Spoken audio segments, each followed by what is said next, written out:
Selamat pagi, adik-adik. Kali ini kita akan mendiskusikan tentang subruang dalam ruang vektor Euclid dimensi n. Untuk itu, mari kita lihat berikut ini.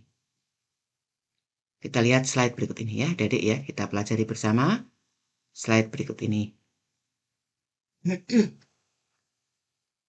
Pada Rn, kita bisa melihat ya, himpunan semua vektor-vektor dengan komponen ketiganya 0, yaitu himpunan triple bilangan x1, x2, 0 dengan syarat x1 dan x2 di dalam R, ini akan mempunyai sifat bahwa kalau Anda mempunyai S1 dan S2 di dalam S, maka S1 ditambah S2 juga berada di dalam S lagi.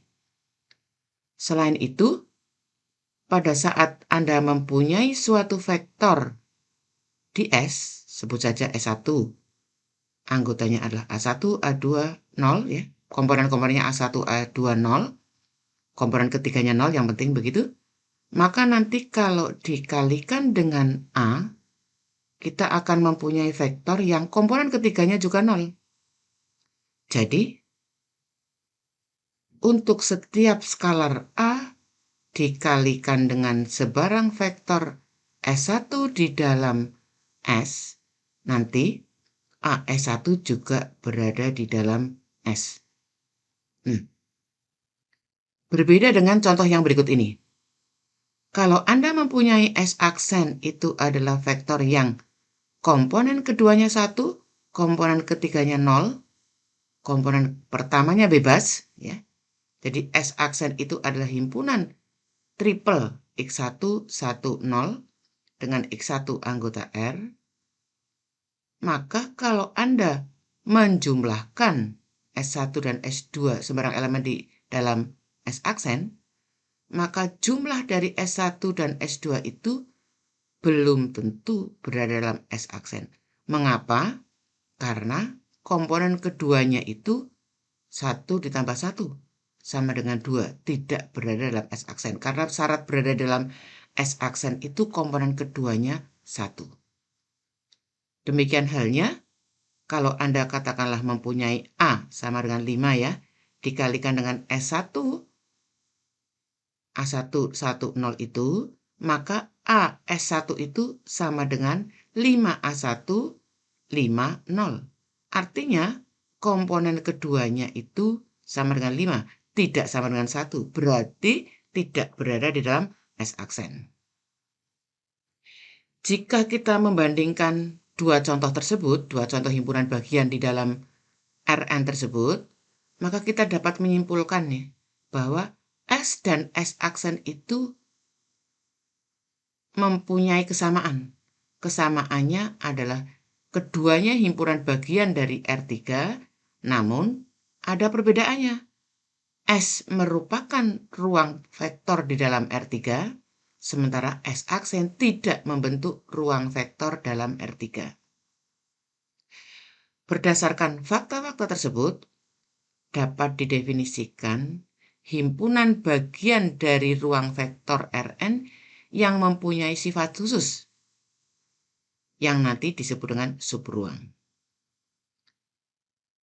Suatu himpunan bagian tak kosong S dalam ruang vektor Rn disebut subruang di Rn jika untuk setiap S1, S2 di dalam S, serta A di dalam R, ya, bilangan real A, nanti akan berlaku S1 ditambah S2 di dalam S dan A S1 di dalam S. Dari dua contoh yang diberikan, jelas S merupakan subruang di R3, sementara S aksen bukan subruang di R3, karena paling tidak ada satu sifat yang tidak dipenuhi.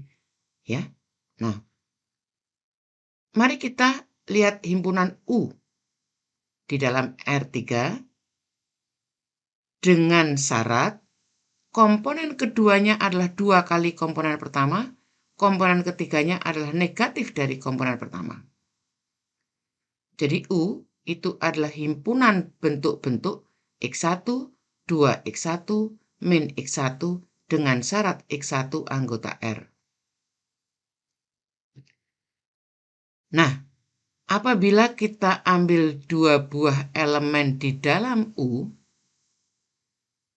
berarti S1-nya dapat dimisalkan sama dengan A1, 2A2, 2A1, min A1, dan S2-nya itu bisa didefinisikan, bisa dimisalkan sebagai bentuk B1, 2B1, minus B1, serta kalau kita ambil sembarang bilangan real A, nanti kita akan mempunyai S1 ditambah S2 itu akan sama dengan A1 ditambah B1, 2A1 ditambah B1, min A1 ditambah B1. Dan AS1 itu sama dengan A1, 2AA1, min AA1. Jadi memenuhi persyaratan berada di dalam U. Nah, dari definisi subruang tersebut dan contoh-contoh yang diberikan tadi, ya, kita sudah mempunyai gambaran. Sebenarnya subruang di dalam Rn itu apa? Subruang di dalam Rn itu adalah himpunan bagian di dalam Rn yang apa? Terhadap operasi penjumlahan dia tertutup, berada di dalam himpunan itu lagi, dan terhadap operasi pergandaan skalar juga tertutup, berada di situ lagi. Berikut teorema tentang subruang. Yang pertama, untuk sebarang subruang S di dalam Rn, vektor 0 selalu termuat di dalam S.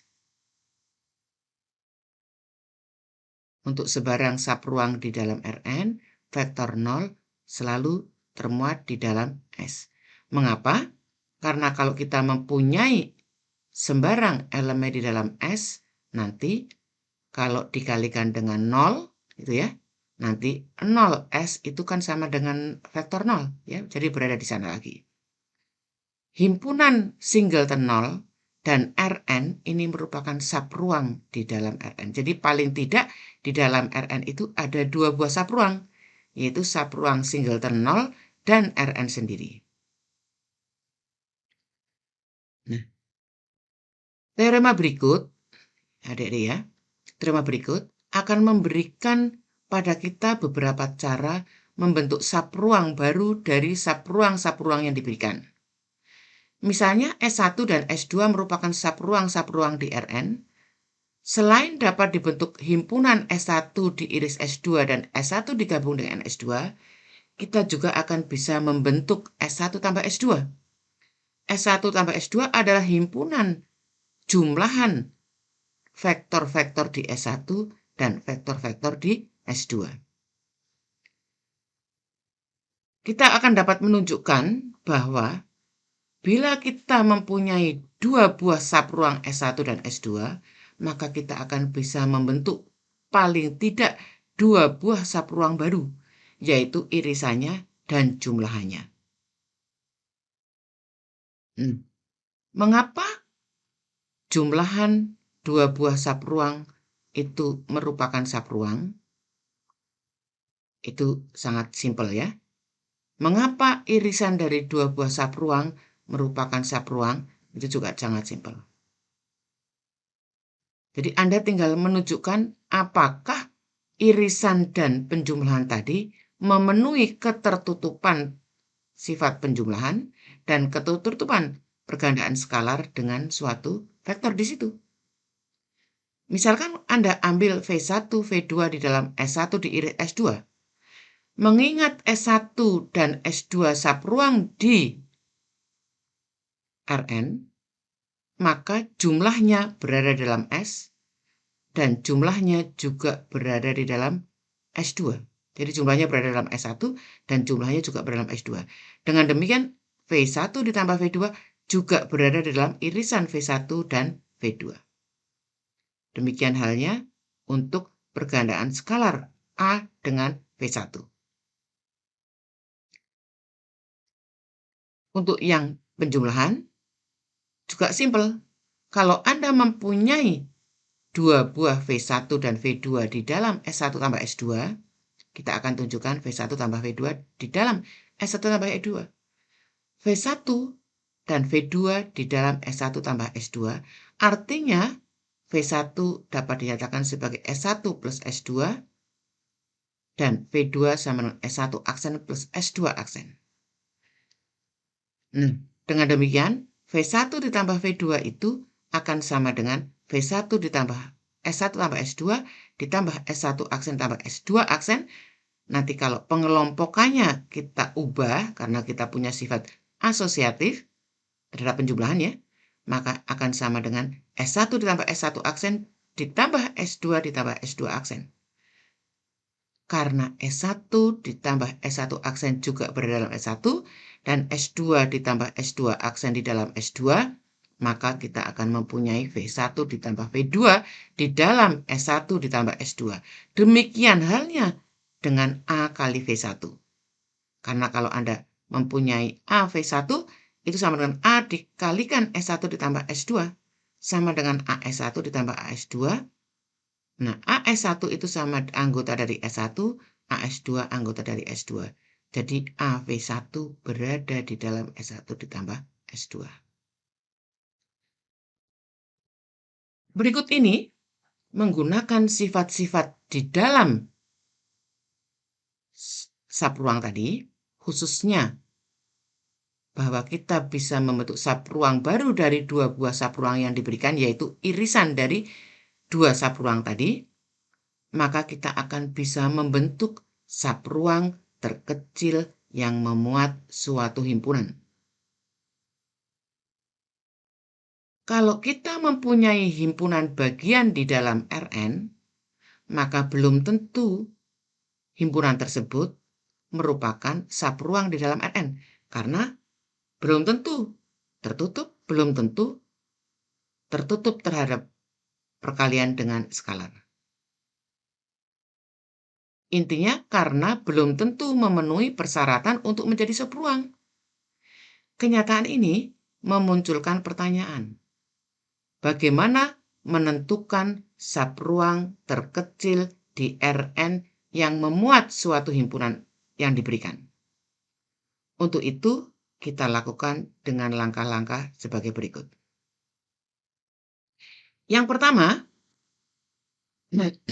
kita misalkan. X adalah himpunan yang terdiri dari vektor X1, X2, sampai Xn. Suatu himpunan bagian di dalam Rn. Untuk mendapatkan subruang yang terkecil yang memuat X, kita kumpulkan semua subruang-subruang yang memuat X. Yakni kita membuat himpunan, sebut saja S cantik X. S cantik X ini adalah himpunan Si dengan Si subruang di dalam Rn. Dan masih ada tambah lagi syaratnya, dia harus memuat X. Maka jelaslah Sx ini tidak kosong. Sebab paling tidak Sx memuat subruang Rn. Dan Rn jelas memuat X ya. Jadi kita dapat tuliskan Sx itu elemen yang pertamanya adalah Rn, sebut saja S0. Yang kedua S1, yang ketiga S2, dan seterusnya, yang masing-masing itu adalah himpunan di dalam Rn yang merupakan subruang dan memuat X.